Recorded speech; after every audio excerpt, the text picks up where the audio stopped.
Nahuli ang 5 individual sa isang bypass operation na isinagawa ng Station Drug Enforcement Team ng Iloilo City Police Station 2 noong 11 ng Abril taong kasalukuyan sa Barangay Kaingin, La Paz, Iloilo City. Ayon kay Police Major Tranquilino Quirubin Jr., hepe ng Iloilo City Police Station 2, kinilala ang mga naresto na sina alias Toto Cardo, 59 na taong gulang, alias Merna, 56 na taong gulang, at 3 pang mga lalaki na nasa edad 31, 33 at 38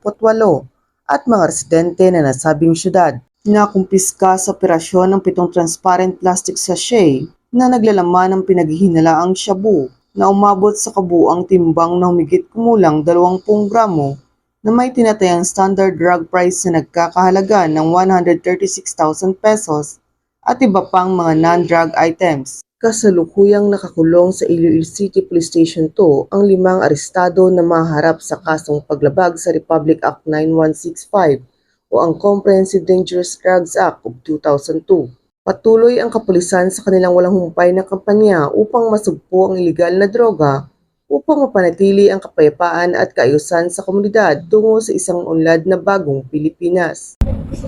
Mula dito sa Police Regional Office 6, ako ang inyong Police News Network Correspondent, Patrolwoman Charmaine Balansat, alagad ng batas, tagataguyod ng Balitang Pulis.